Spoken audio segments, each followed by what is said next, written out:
Good morning and welcome back. We will reconvene and start our special meeting today of Thursday, August 27th at 10 a.m. Apologize. I understand that if you were on YouTube or Facebook, you were able to hear what we said earlier public-wise. A few of the committee members that were on Zoom could not hear, so we will re-summarize in a more brief moment about this. Again, this is the Public Health and Social Services CARES meeting with our stimulus review team. Thank you again to the stimulus review team for being assigned this task. They spent endless hours, and this will be our first meeting jointly with the county commissioners who do vote on the final presentation as we receive from the review team, from the stimulus review team. So with that, I will hand this to Brent, who will give a brief summary and introduce our members. And the members are on the phone. So the review team, when you speak up, can you please make sure that you identify yourself with your name before you speak, so the public will be able to know who is speaking that's paying attention. Okay. With that, Brent, thank you, and apologize to the public again for the media trouble we had. Okay. Good Thank morning. you, Chairman MEITZNER, and members of the County Commission, and also our Financial Stimulus Review Team joining us today. This is a joint meeting between the County Commission and the Financial Stimulus Review Team. And the purpose of the meeting today is to focus on a $13.5 million allocation that was authorized by the Board of County Commissioners as part of the $99.6 million in CARES Act funds that Sedgwick County received from the federal government. The $13.5 million has been allocated in the following manner: $6.5 million for public health providers, $7 million for social service providers. And as we have begun to review these, we've got a couple of things that we would like to have for under consideration today. One is that it's currently under an open-ended, no deadline on receiving applications, and the committee has expressed an interest in putting an end date for applications so that we can take a more holistic view of the applications as they are reviewed. This has been made keenly aware to us because, as mentioned earlier, we have about 60 applications totaling almost $21 million in asks from local, county, social service and public health providers as they meet their needs in battling the pandemic, and those are expenses that they've incurred as a direct response. So our hopes today is to hear from the committee members about concerns, any suggestions that they have for the county commission, and then ultimately hear from the county commission their priorities as the committee goes forth in making award recommendations back to the county commission for final approval. We're keeping these meetings all open to the public, maintaining an open and transparent process to protect the integrity of the process. Today's conversation will be focused on priorities.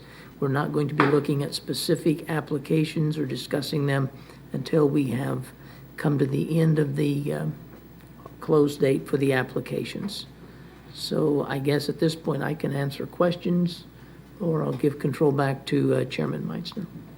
Okay, and as said before, also the review committee we have hired Whit O'Brien as a national CARES expert. They handle CARES advice around the country with other agencies on this. So they have served the committee well with their guidance of what's right and what's legal and what's not eligible on applications and some other guidance. And again,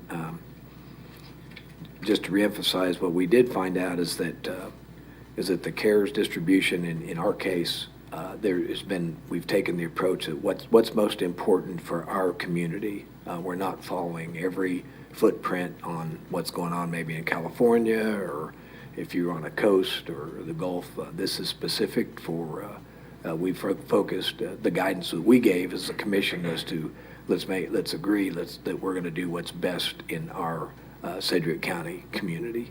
So I am eager to hear what we have. We all were provided a summary, a summary that had just over $20 million in applications to date. And the commission is here. I'll note that Commissioner O'Donnell is not seated at the bench here, but he is zoomed in himself to participate and watch. So with that, why don't we give an overview, or are you the spokesperson to Brent? Okay. Share with us. Go. Sure. I will, at this time, I will just ask if any of the stimulus review team members want to provide some feedback on the process so far, concerns that you might have, suggestions, so forth. And Brent, maybe you ought to just do kind of a roll call with the Okay. stimulus review team and say their names again for the Okay. public to know who they are, and then they can comment as you introduce them. Okay. Okay. In the room, we have Jane McHugh, who is a CPA and a retired partner with BKD. And I guess are you prepared to speak at this time, or would you like me to go through everybody? Okay. Also, Mark Manning is here. He's the city treasurer for the city of Wichita. Melody Miller, former elected official at the state and local level, and a business owner in our county, I think has called in. If you could confirm that, Melody, that would be great. Yes, I am on the phone, and actually I have I have a headset on, so hopefully you can hear me okay. You're coming in loud and clear. Wonderful. Okay. Dr. Melissa Walker with the Hugo Wall School at Wichita State University is also a member of the committee. Dr. Walker, are you with us? Yes, I am. Okay. Kyle Mangus is the Assistant City Administrator, Assistant City Manager with the City of Derby, Kansas. Kyle, are you with us? I'm here. Sorry I was late to the party. Not a problem. Also, Hope Hernandez, Sedgwick County's Accounting Director, is in the room with us, and I'm the other voting member on the committee.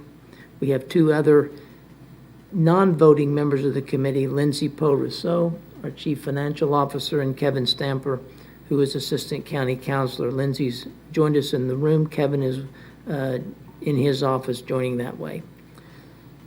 So with that, I guess I will just open up the floor to members of the committee or to members of the county commission that want to speak to the allocations of these funds. Okay. Brent, why don't we, does any of the commission have any comments to start with? I don't see any right now, so Okay. Thank you again. And I guess maybe we can just, maybe you can give an opinion about each one of these categories as an examples of what maybe these categories would look like, or what would be representative of these categories might be helpful. Okay. Well, of the, we've received, like I said, almost 60 applications, and they are from a number of different organizations throughout the county. The total requests to date are $20,930,728.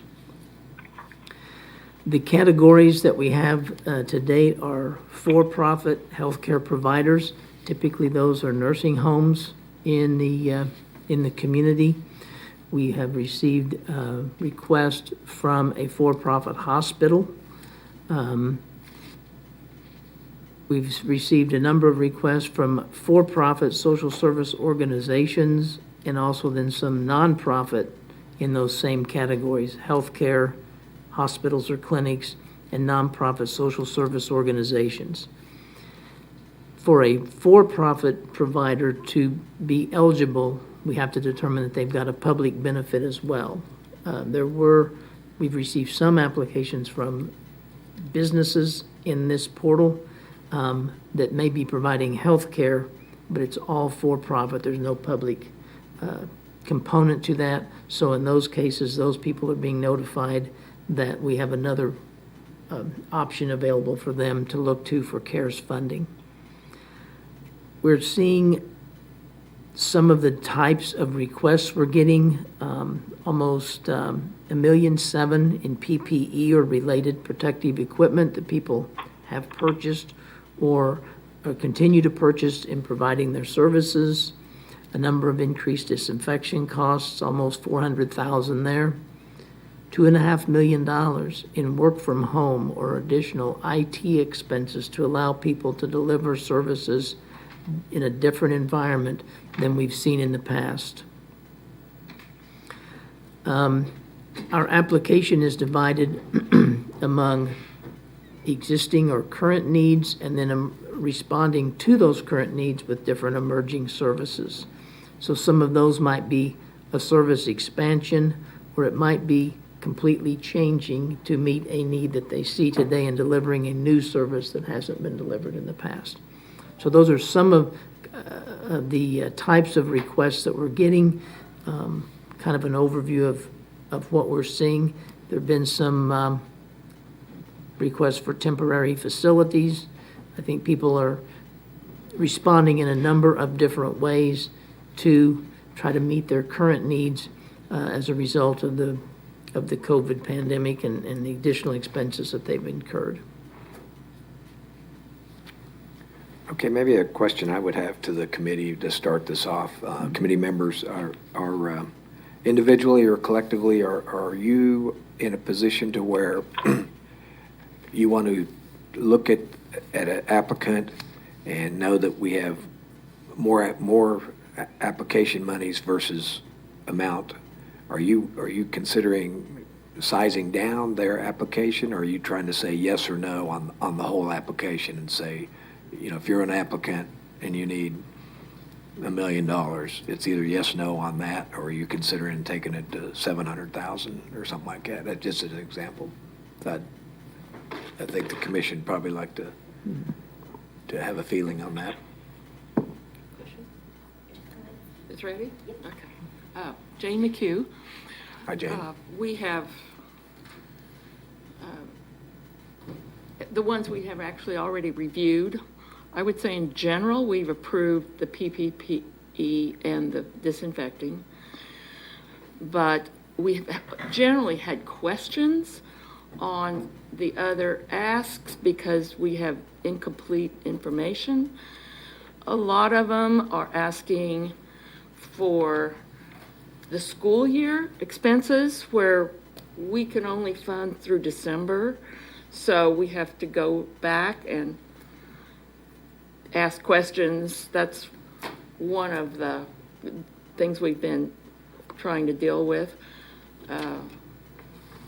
We also, and I would like the commission's input, one of the things we've discussed is sustainability of the organization. If we fund new staff through December, I don't think any of us think this will be done by December. So do they have their own reserves to carry past December, or does it make sense to just do something really pretty temporary? That's something we've struggled with, and we would like, I think, your input on that. One other thing, we've been concerned that we are not getting applications from some segments of the community that we think there are needs. We can't ourselves go ask people because conflict of interest, we can't do that. Correct. But non-English speaking, refugee communities, all of those, we're not getting applications from them, and that concerns us. Okay. Jane, thanks for that overall. Maybe somebody else wants to speak, but right now, before that, Commissioner Cruz has a comment or question. So, to answer some of your questions, my personal opinion, and I'm sure other commissioners will give theirs as well, but I think we have to give these folks a fighting chance for those who we might be questioning whether they're sustainable. I mean, I think that we have to give them that fighting chance so that they can be sustainable. So that's my opinion on your first question. The second one is I specifically asked, and I don't know if Akeem is watching, our communications team of professionals, but I asked that same question. I said, how are we communicating to the people who need this money most? Have we sent letters? Have we walked to businesses? Should we hire people to go knock doors of those businesses in specifically 67214 or other areas like down Market Street and up Broadway and all of those kinds of businesses? So I think that there is a communication plan in process. I sent him an email before this meeting asking, so maybe if he's listening, he can come in and give us an update on where we're at with that. Because, I sat in on a preparing for the coming eviction crisis meeting last week, and they talked about, that was one thing that they really talked about, was how to allocate the funding was to the people who most need the help, and how are we reaching those people. So that's what worries me about shutting this off, which I get it, right? There's no real easy way to do this. I understand we need to have a cutoff, but when should that cutoff be? And how do we ensure that we've reached the people who are the most vulnerable and who need this money the most? So they talked about targeting the money for specific neighborhoods, income levels, industry, so the sectors who have been hit the hardest, and then the COVID risk factors, which include nursing homes, our Black and brown communities, those kinds of things. So hopefully, we will have some communication going out soon to the most vulnerable people to just make sure they're aware of to apply. And additionally, because this might be intimidating to some who've never filled out an application before, having a person available to answer questions, to help with filling out the form, to understand if they get all of the information they need right up front, because once you start this application, it doesn't, you can't pause and do it later. So I hope that answers your question, because those are some of my real concerns too, and I've been expressing those to our management team as well. Jane, And go ahead. Go ahead. oh, I'm sorry. No, go ahead. Yeah, this is Melody. Thank you, Mr. Chairman, and I appreciate my colleague on the actual board, her comments. I echo those, and I also appreciate the input from Commissioner Cruz. I would like to, from my perspective, I have a couple of questions for the Board of Commissioners, and that is on the Excel worksheet that we got recently. It has specifically, the wording says nonprofit or for-profit organization operating residential, short or long-term facility for historically disenfranchised or vulnerable populations. I'd like to get an actual definition, or do we? Does the county, or is there a federal definition of historically disenfranchised or vulnerable populations? And just to piggyback on what Commissioner Cruz was referring to in terms of ensuring that those populations have not only received, an invite to participate in this funding opportunity, but are we receiving those applications? Are there some challenges with completing those applications? I've asked the team before, what's the process? Do all applications that are presented, are they automatically, do they come to us? Are any of them, not put aside because they're missing some things? Those are some questions that I would like to make sure that I'm clear on. And then I have one other concern right now, and it has to do with the amount that has been designated and or allocated for these this sector. We're talking public health and social services, and that's the 13.5 million. 6.5 going to public health and 7 going to social services. When you look at who is most impacted by that, once again, it does bring us back to that question of not receiving applications from those specific sectors. We've talked about the immigrant and or refugee community. I'm specifically talking about the Black community, knowing that there's a disparity not only nationally but also statewide and Sedgwick County. So I am very interested in ensuring that this information is getting to the very populations that truly will benefit from it, as well as the organizations that service diverse populations, which is what I have seen in some of the applications that we've reviewed. So I've said a lot, but it is about prioritization, and I think that as a board member and as a board, we are definitely looking for some very direct feedback from you as the county commissioners as to how you are foreseeing these funds to be prioritized. Okay, thank you, Melody. Commissioner Dennis has his light on to either make a comment or maybe you can address some of her from your perspective. Certainly. Well, thank you, and I appreciate all of the comments so far, and I appreciate the work that's being done by the committee. It's invaluable to us. I agree with Commissioner Cruz that we need to make sure we've got the invitations to participate out to a broad section of our community, but at a certain point in the very near future, we need to cut those off because we're setting today 4 months from the time that this money has to be expended. And the goal is at the end of this 4 months that we have 0 left.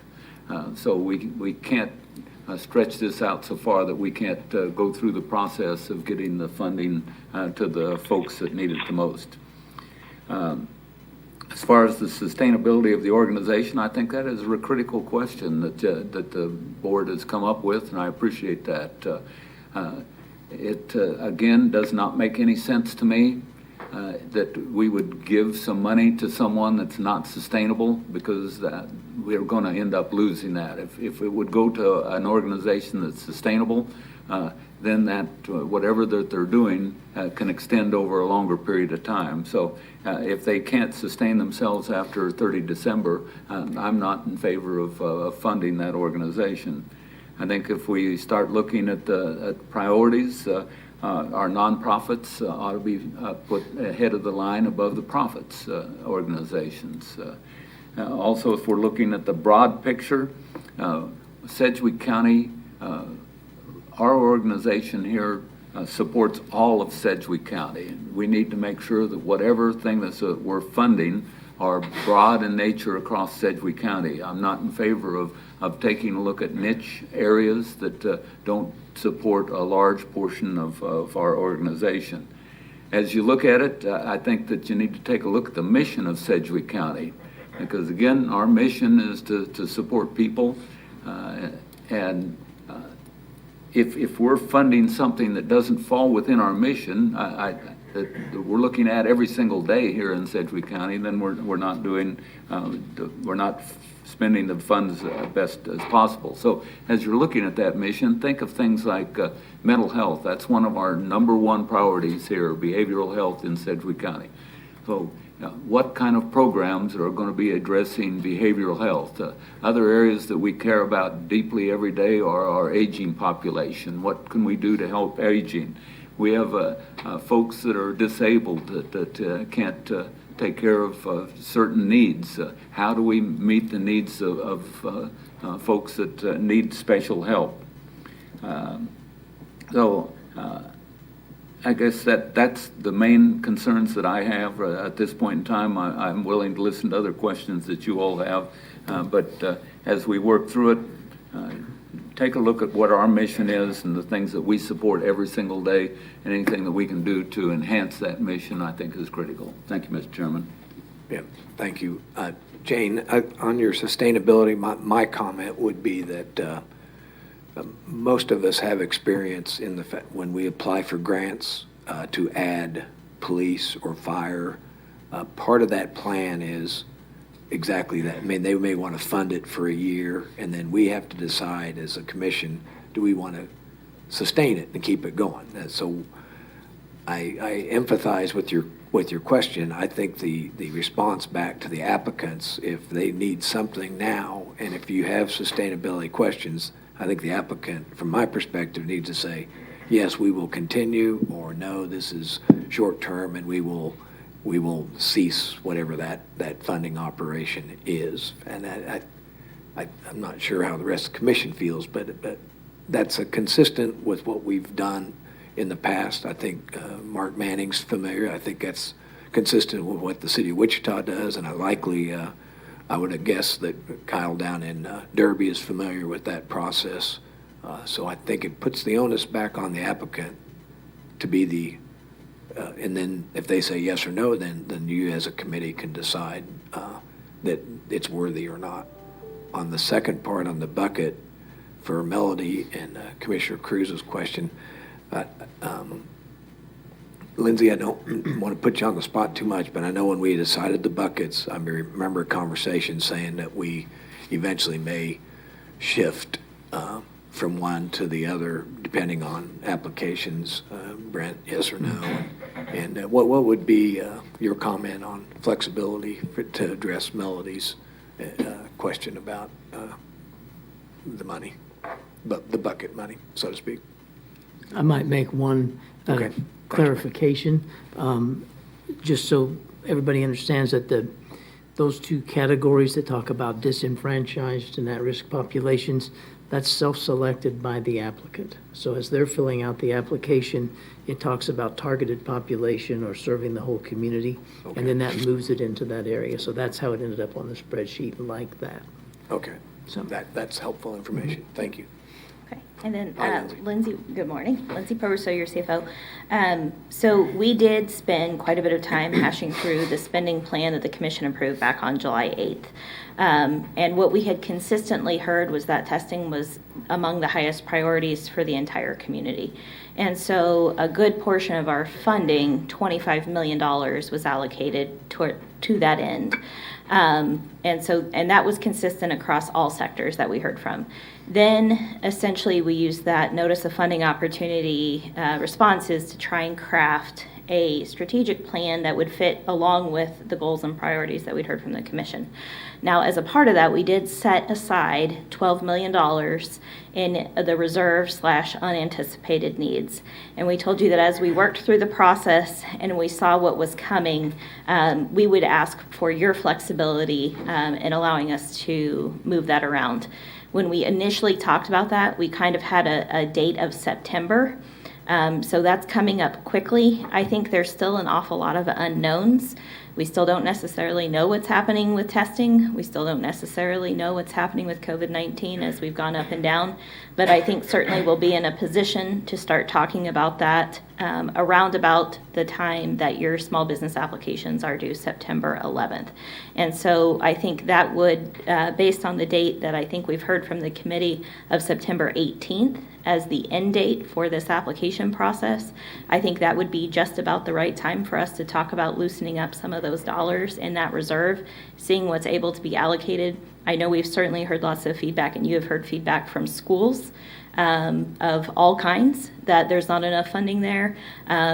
You're hearing from the committee now that maybe there's not enough funding for public health and social services, and so we'll have to have that hard conversation in September about how much do we really believe is okay to go ahead and free up now, and what are the highest priorities to get that funding depending on the situation at that time. So I think that discussion is still to come in about 3 weeks.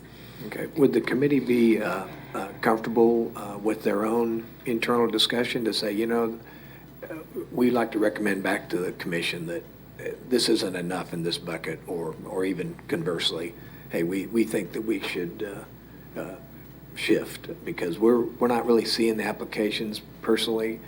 And my personal feeling is, I think if you came back, as the committee decided as a group, as you're looking at all this, and came back and said, hey, I think we all, I don't want to talk in circles so bad, but we know that the cities in Sedgwick County have direct COVID expenses that probably is kind of locked into a number.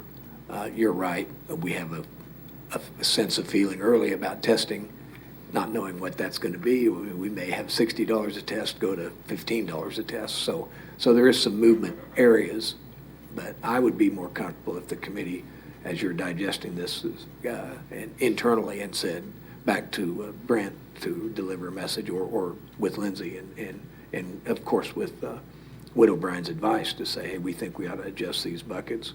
I'm personally okay with September 19th as a cutoff date for some of these applications, but I will defer as well to, I don't mean to be leading, I'm not the spokesperson, but this is an open meeting, and we did call it to order, so we can land guidance, and even, I believe, is Mike Papoon here? We can even have a vote if we need to on a various item or not, but.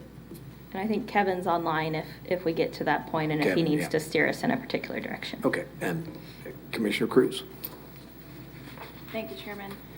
A couple of different questions. So the first question, I had a question from a person who submitted an application, but they didn't receive any receipt back, that it had been, like, no sort of acknowledgement. Is there a way to ensure that folks who have submitted an application could receive, we got it, email or something back from us to know that it's been received? I will defer maybe to Aaron, but I think that's happening in the system. It should be, correct? Yeah.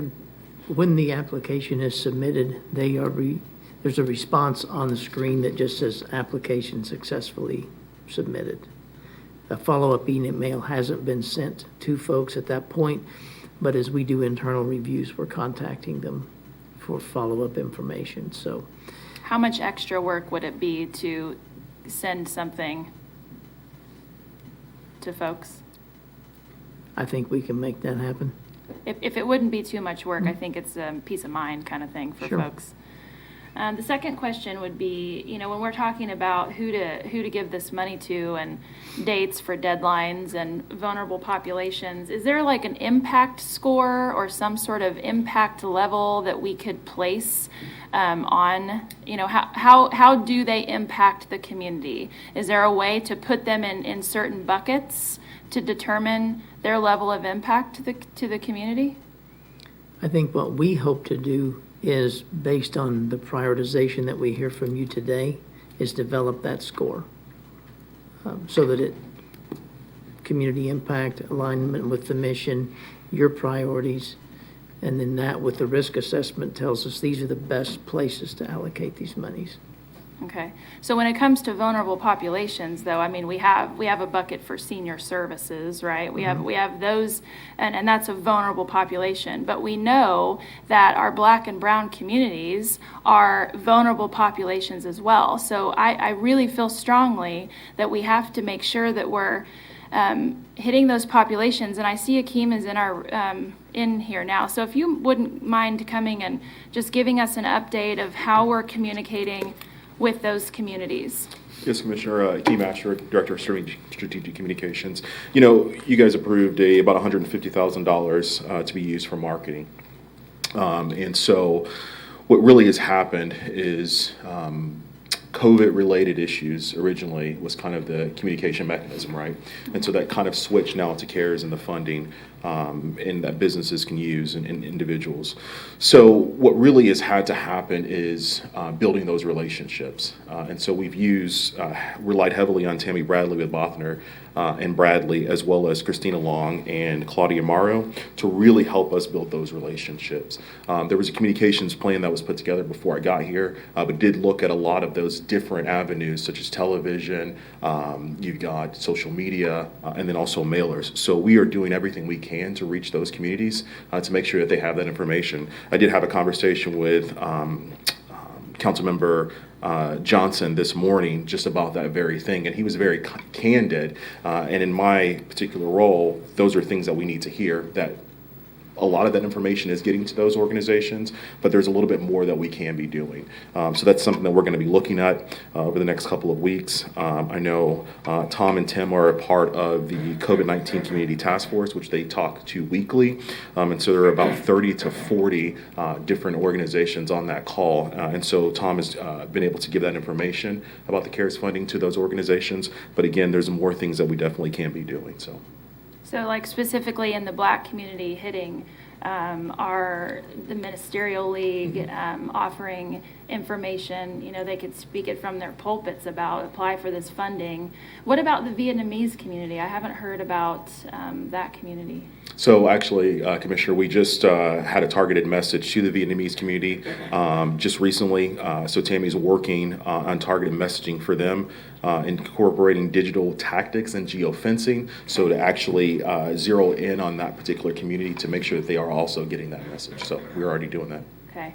I just want to make sure that, these forms are intimidating. If you've filled it out before, or if you've applied for something before, you might be more familiar, or, have a sensibility about, you can fill it out, you feel confident in filling it out. But I just want to make sure that people know that there's help available, and to not be intimidated, to fill it out if you have any needs at all. And then we'll work through it with you. But that's the message that I really hope we get out, and we get it out soon. Are we talking about what the date would be? Are you guys asking for a hard and fast date today? I think what I would recommend would be September 18th, Friday, September 18th, for a closing date on the applications, which would give the committee time to then review them all holistically and be able to make award recommendations to you at your first meeting in October. Okay, so that's a little over 2 weeks, I guess. Is that enough time to hit our target populations to let them know that they need to fill it out? Commissioner, I think it is. I think we just build on the progress that we've already done Okay. and really kind of target those areas on some of these things that we've been talking about. Okay.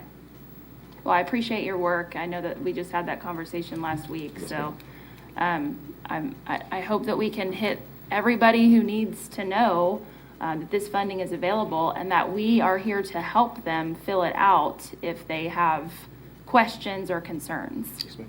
Thanks. You're welcome. Okay. This is Melissa. Hello, Akeem, Melissa. don't leave. Akeem, don't leave. Akeem, can you wait? Can the member that's on the phone just hold off one more second? Commissioner O'Donnell has a question. Thank you. I know you're talking about geocaching the boundaries and stuff, but I really think what a lot of people don't get on social media a lot, especially, we can't assume that's the best way to get it. I think it'd be more advantageous for us to find leaders in those communities and reach out to them versus just expecting our advertising campaign to do it. Because if we are trying to reach out to them, I think the best way would be to actually get a phone call. And I think we all know probably different people. I know Commissioner Howell has a very large Vietnamese population in his district, and he knows some key people too down there. I think his district probably has the highest of that. So I think if we're going to do it, we probably need to be making phone calls instead of just doing an advertising campaign, because like Commissioner Cruz said, I've had people say, oh, I didn't know this was due this day or whatever, and weren't quite aware, where I think personal contact is going to be the way to do it if we're going to try to cultivate that. And the African American community does a phenomenal job of that. Yes, sir. So thank you. You're welcome. Yep. Commissioner Howell? Thank you, Mr. Chairman. Just following up, I do appreciate the comments, Commissioner O'Donnell. I agree there are, populations that might need a little TLC, trying to make sure we communicate effectively.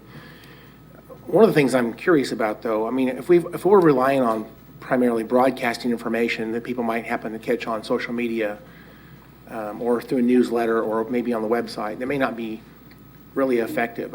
If we wanted to be a little bit more intentional, can we not just get a list of businesses from the Secretary of State's website or from GIS and actually just send a postcard to every business owner and say, I don't know how many that would be, but I don't think it would be that expensive that we couldn't just actually send a postcard and say, if you're not aware, the window's closing soon, you've got so much time to get on there and make your requests known. To me, it would be much more effective to absolutely communicate through some type of piece of direct mail to these businesses. That way, we're not going to miss anybody. Absolutely. If we could get that designed and sent out in the next few days, I would think that would be very effective. You bet. Commissioner, I think that's obviously a great opportunity to reach, but again, building those relationships. And so we've used Christina Long and Claudia Morrow, for instance, the Black Alliance. Christina actually meets with them weekly and goes in and talks with them and gives them that information directly. Claudia goes to the organizations, Hispanic organizations, and departments to actually talk with them, to actually give that direct information. But I think Miller's was something we can definitely do. And I'm sure they're doing a great job. My problem with that is even that's really kind of, it's not a very assured way to know we've communicated with everyone. Even in those communities, we're going to miss people. And that's unfortunate. We want to make sure everyone understands the opportunity equally, no matter what the business is. I want to make sure everyone understands it so that no one misses an opportunity. So I've talked to numerous business owners in the last week, and I've raised this question, like, are you aware? And they're like, no, I had no idea. I direct them to our website as a place to get started. I was on the radio just last week. We mentioned it on the radio. I listened to another broadcast after that, and the topic came up again, and they mentioned the same thing better than I did, actually. But these are not effectively communicating to every business owner. They may not be listening to the radio. So the only way we really know is to send a piece of direct mail. I think that's the only way to really be assured that everyone's had the opportunity to know this is out there.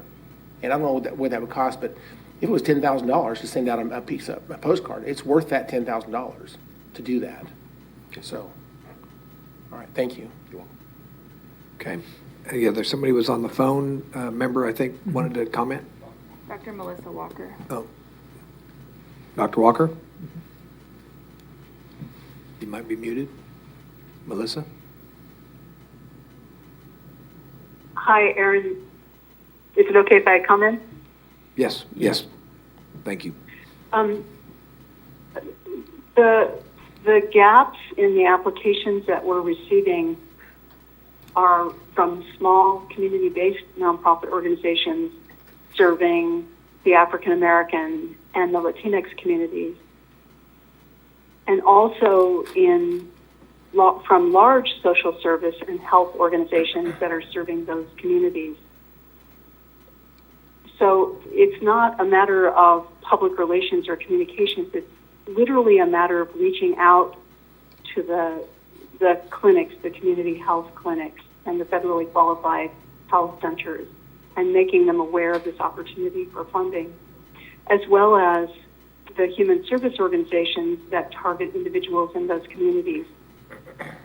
I think that would help the most.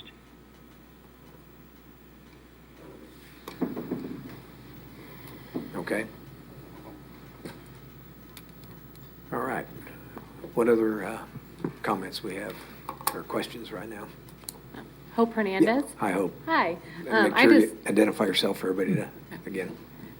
Hope Hernandez.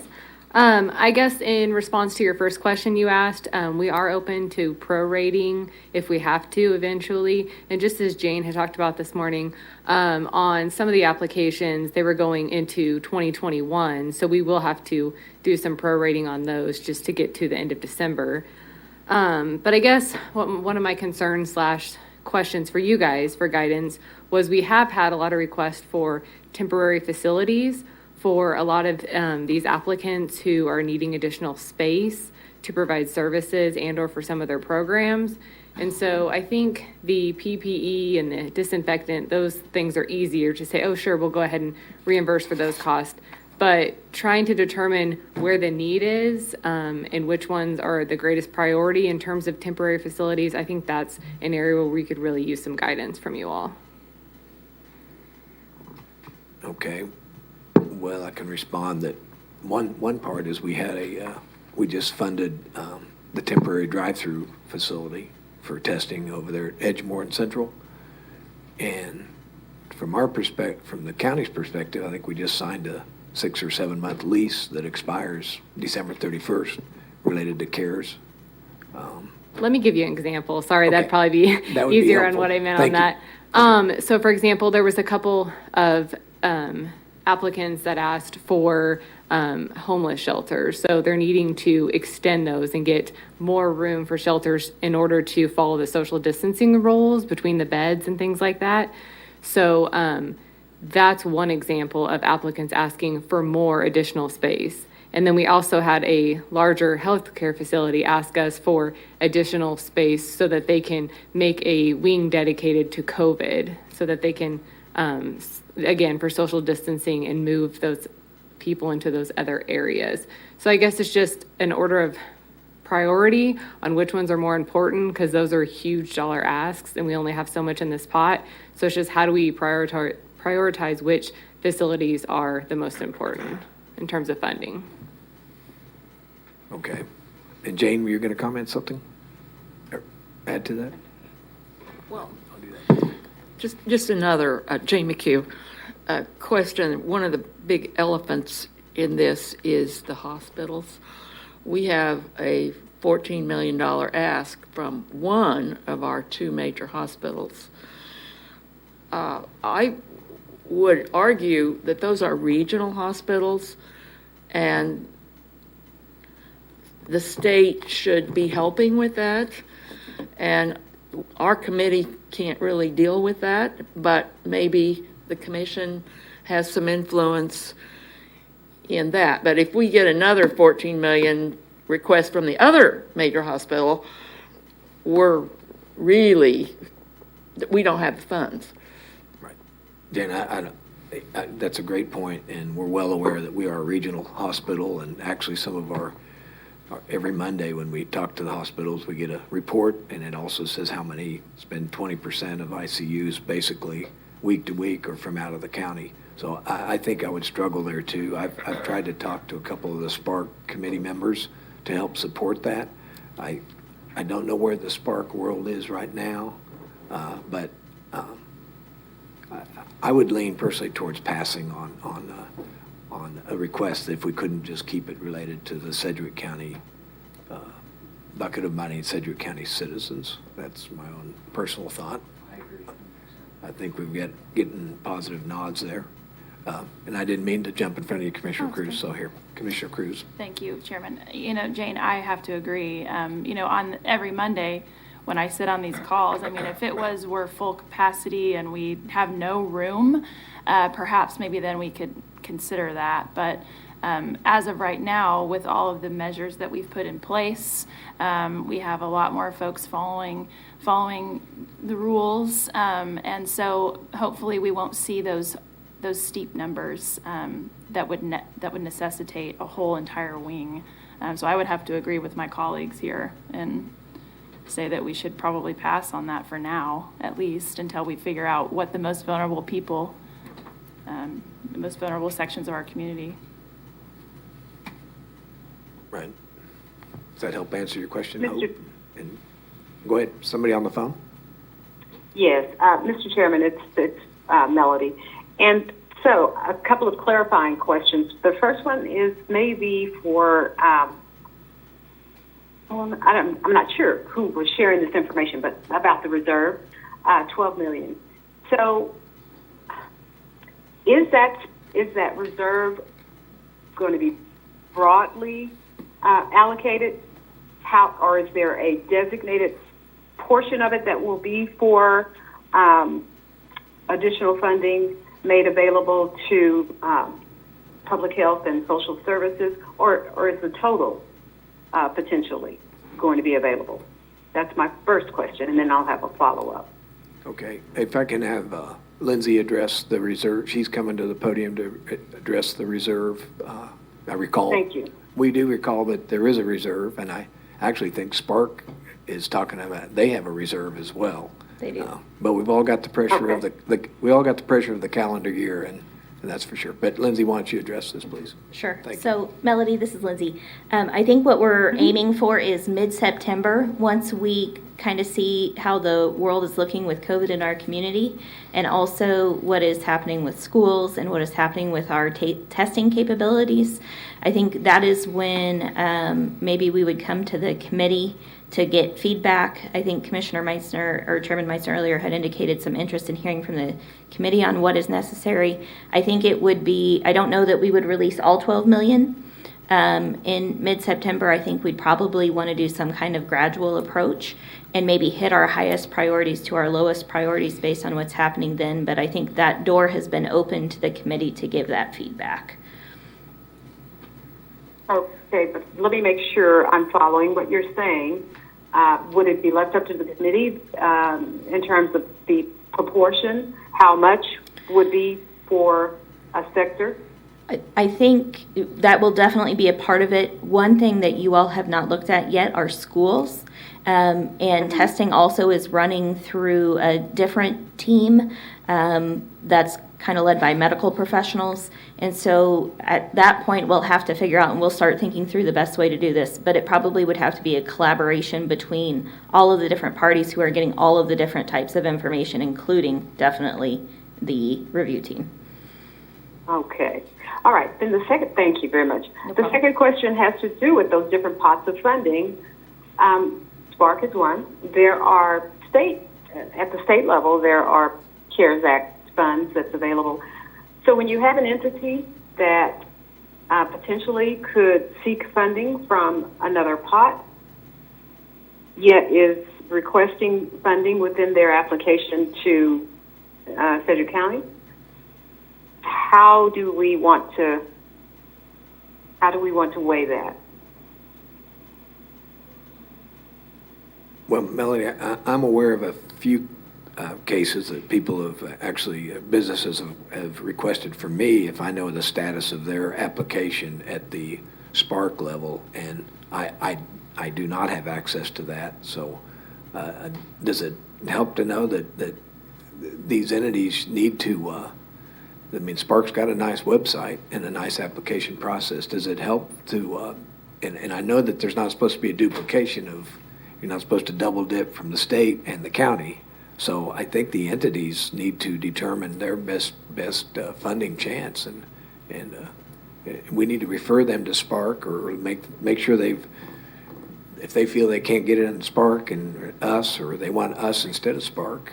But if you want to address further on that, Lindsay, and then Commissioner Cruz has a comment. Okay. If you So don't, go ahead. is it okay if I go? Okay, thank you. So Lindsay Proverso, CFO.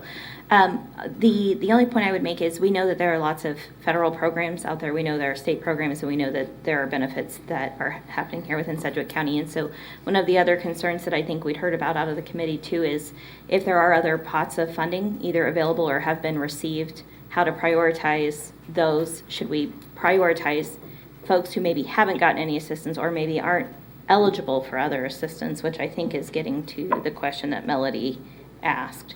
And that is, then should we, at that point, prioritize those individuals who aren't getting anything versus those who might have access to other funding?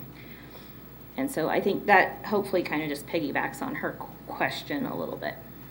Okay. And Commissioner Cruz. Did you have anything to add, Melody? I think Lindsay has.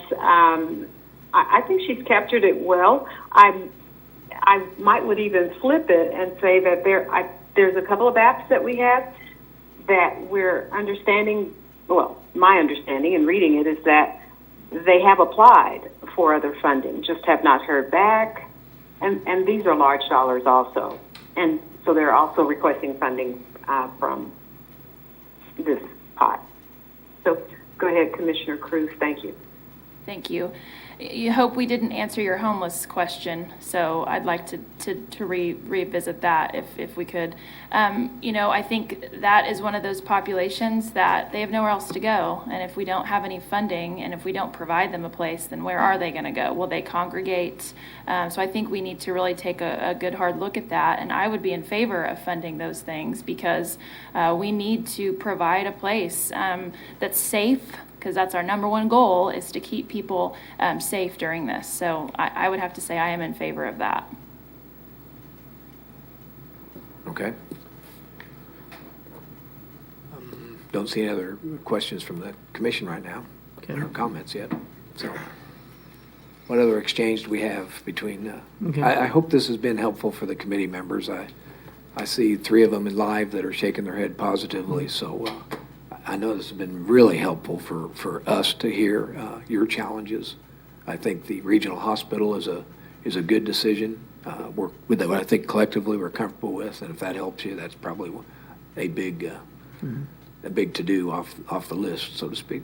So, Right. Go ahead, Brent. Chairman Meissner, I think this has been very helpful. It has for me anyway, and I think for the other committee members as well. I think that unless we have other comments from the committee members, one thing that I would like to get clarified from the commission, maybe through the form of a vote, is to get your authorization to establish a closing date for the applications. And as mentioned before, we'd recommend September 18th. Your request is for midnight, September 18th? Sure. Okay. And that's a hard and fast date.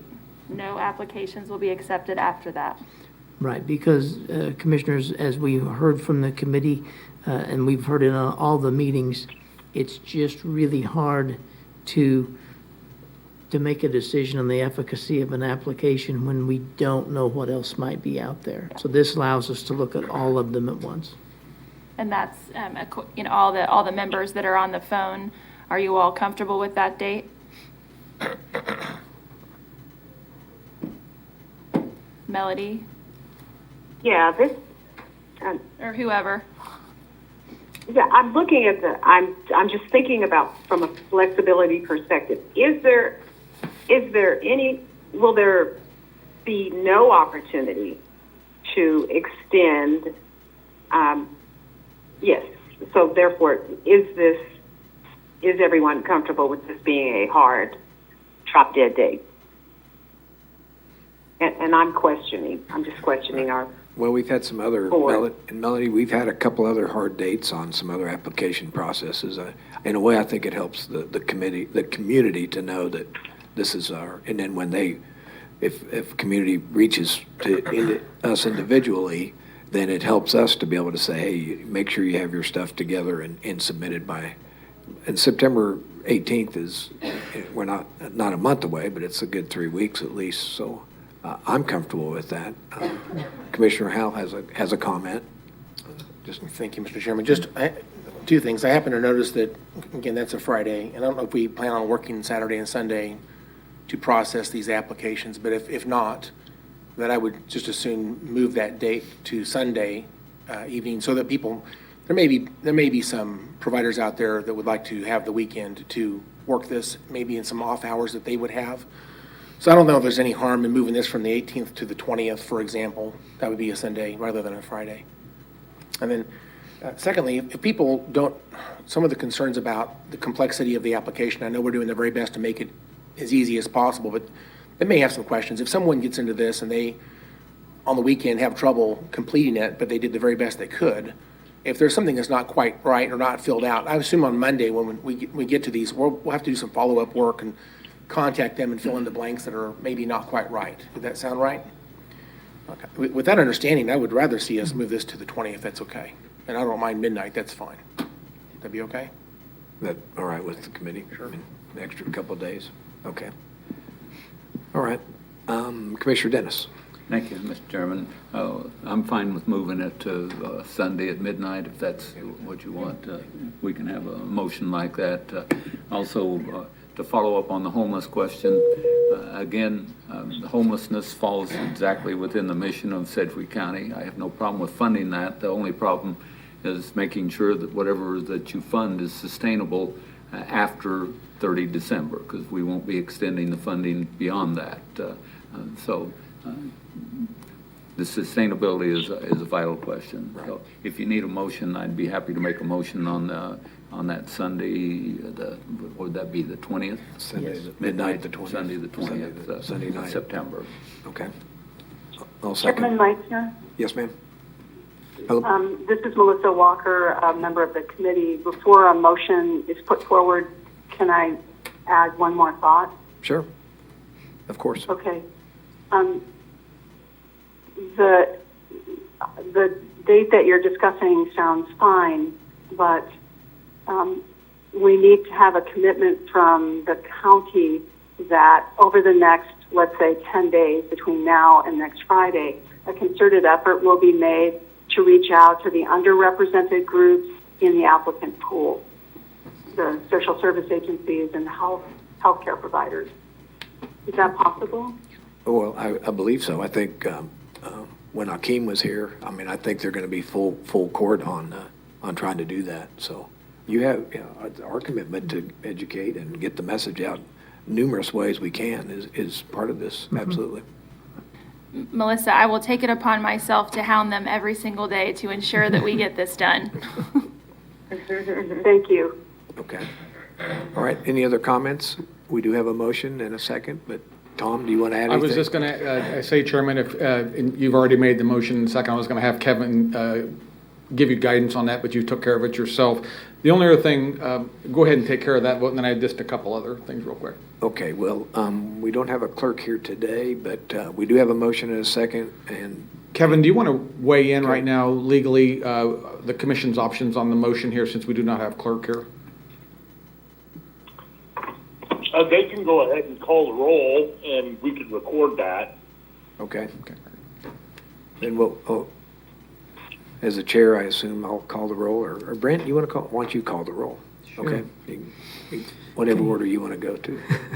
So we have a motion and a second to adopt a hard close date on accepting the applications at midnight, Sunday, September 20th, 2020.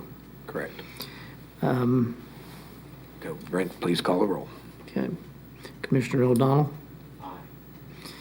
Commissioner Howell? Aye. Commissioner Dennis? Aye. Commissioner Cruz? Aye. Chairman Meitzner? Aye. So the motion carries unanimously, so that is our hard date close as of now. So thank you. All right. Tom, Just a couple cleanup things before we adjourn, Chairman. Back to Melody's question on, and Lindsay's question about entities that are requesting funding from multiple pipelines, and they seem to be getting no answer from any pipelines. Can you give the committee some guidance on, should we prioritize, at some point, somebody should fund these entities that are asking multiple pipelines. It's like we're in this poker game, waiting to see who's going to fund them so that we don't have to. What's the guidance for the committee on that? oh boy, Tom, that's a tough one. I mean, And I will say, while you're pondering that, it seems to me that the commission all trusts this committee with authority to some degree, and that's as it should be. We set them up to speak, to help as a conduit for this discussion. If you would like them to come up with a strategy to move forward with these kinds of hard questions and present them back to you, and either Lindsay or Brent can carry them back to you and give you updates weekly, I think we're comfortable with that too. So some of these questions and what they've talked about today, these are really tough questions, and of course time is of the essence because there's a clock running on this thing too. So however you want to, I get the feeling from listening to this discussion today that the commission trusts this committee to go forward and do the best they can with these dollars for our community. And I think I'm comfortable with that as the manager. I'm sure, I hope the committee is comfortable with that authority that you bestowed on them, and then bring these things back to you as they come up. right. Can I make a suggestion, and then Commissioner Dennis, allow me? I'd be glad to help arrange. Can we have two members locally in our community that are on the Spark Committee. At maybe your next meeting, could we reach out and ask those two members, some of it, we all know them personally, if they could just be on a conference call, so you all could maybe help define goals and us, because there's only our county, as the public may know, only Sedgwick County and Johnson County got separate funding. So the other 103 counties fall under the Spark world. And we are fortunate to have two committee members of the Spark Committee, and they're prominent, good people here in Wichita area on that committee. I think it'd really be helpful if they could give it, because I talked to one of them, and I think some of the others have talked to Alondra. And I get their feeling, it helps, but I think it would help you guys. I think it'd help our committee a lot. That's my suggestion. Brent, I believe that you have these meetings every Thursday from 10 to 11:30. We could invite Mr. Gentile, be and great. who's the other local chairman? Tom What? Gentile and who Tom else? Gentile and Docking, Jill Docking. Okay, great. And Dan Hawkins. And is Dan's on it also? Okay, Yeah, sure. We could okay, that's good. arrange to try to set that up. Yeah, yeah, and if at least one of them, if not all three of them, could be available, that'd be great, I think. It'd be great for them as well, because I'm sure my conversations with Gentile is, which direction we going and which direction are they going, and what's in conflict or not, and can it cross county lines, regional? As we know, Tom's the CEO of Spirit. I mean, Spirit's case, they have employees that are from all over the region outside of Sedgwick County. So they have to struggle with that as well. So, yeah, Commissioner Dennis? Thank you, Mr. Chairman. Well, first of all, I think any organization that applies to multiple locations is very smart because they don't know which one may approve them. I think that in our process as we get ready to distribute the money, that if they get approved by more than one, we can coordinate with them to find out which one that they want to accept the funding from. We can work that out at Lindsay's level, I would think. But I sure don't want to dissuade anyone from applying to any source of funding that they can get to be able to meet their mission. So please do not tell them if they apply somewhere else that we're not going to fund them. Certainly, we want to make sure that they get the funding that they need to perform their mission. Thank you, Mr. Chairman. Okay. Anything, Commissioner Cruz? Yeah, one last question I have would be, we're discussing social services right now. What is the next bucket that we will be considering? And can you discuss that with us? Because this is social services, right? This is just talking social services. We have a whole bunch of other folks out there that, and a bunch of other buckets of money.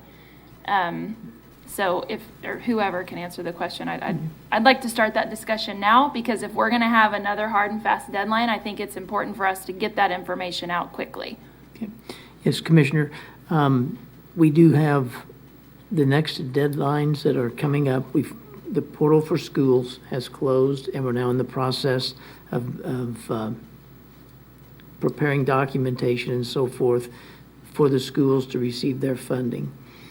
The next would be the cities after that, and as you know, they will receive funding 50% of their allocation initially, and then 50% upon receipt of additional supporting documentation.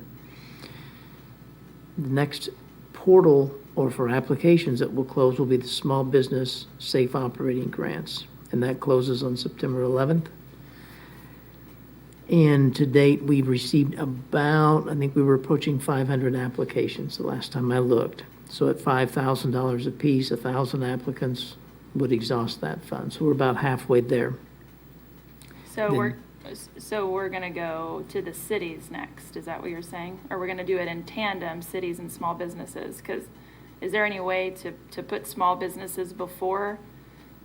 If we had to prioritize, I mean, our small businesses are hurting right now. Is there a way to prioritize those so that we could get that money distributed? Sure. As soon as that portal closes, the application process or the scoring process for small businesses is basically that they're a business with a physical location in Sedgwick County that meets those eligibility requirements. The process for them to receive their funding will just depend on how quickly they can do the online signatures and so forth and get that money back out to them. So that's a much quicker turnaround. These applications that we're talking about today for social services and for the public health agencies are much more nuanced than the other three are. So they're a much quicker, we just have to make sure the documentation's in place on the others. But we're standing everything up so that as soon as that portal closes for small businesses, we're on it. And we've got a team of 6 folks reviewing applications, making sure everything's ready. electronic signatures. We'll be moving that through the process very quickly. So would you be comfortable, and if you're not, you don't have to answer, but would you be comfortable giving us a date as to when small businesses could expect some disbursements to start happening? Should everything be kosher? I mean, is it too early to say that? It might be a little early if everything is, so the 18th is on a Friday. We would have a couple of meetings. I'm sorry, the 11th's on Friday. I'm thinking by about the same time that we would bring awards back here for these, probably the 1st of October. Okay. First meeting in October, we should be able to say, these are ready. The documentation's in place, these are signed, and you can approve these. I doubt if we will have 1,000 completed applications on that date, but if everybody gets their So a stuff tentative back. date for small business application or grants to be dispersed, October 1st. The first, for you to make those, approval of those recommendations, your first meeting, I think, is October 7th. So that would be the date that That would you be the could first sign off approval on date. those. And then at that point, we're ready to distribute. That means the documentation is in place. Their grant agreements have been signed by them and are back to us. Okay. And that's all an electronic process. So October 7th is the date we would potentially vote, and that would be thereafter would be a disbursement date. Yeah. Okay, so those. October 7th. But bear in mind, as those come in, as Brent's saying, it may not be all 1,000. So it may be, Okay. if you're in that first batch, it's October 7th. Okay. It could be later if you're not, Right. if your documentation's not ready by I then. think it's good to give a ballpark to our small businesses so that they can plan. You know, there's a lot of up in the air, so anytime we can communicate some sort of something to look forward to, don't we all need that? Right, absolutely. And we're working as quickly as we can. We'll move those along as fast as possible. Okay. Well, I appreciate the work of the stimulus review team. I'm thankful that we had this conversation today. I've been asking for it for a while. So it's nice that we were able to have this open meeting to the public. I'm sure a lot of people who are watching will have other suggestions, and I welcome that. So please send them my way. If there are questions that I can ask, I'm happy to do so. But thanks for the opportunity for this meeting today. Okay. Brent? Anything? Mr. Chairman, I have nothing further. Okay. Jane, thanks for being here, and also Hope, Melissa, Melody, Mark Manning, thank you. Kevin and Lindsay, thanks as well. So with that, I don't see any other comments, and good luck. Let's see if we can make our community a better place. With that, we adjourn.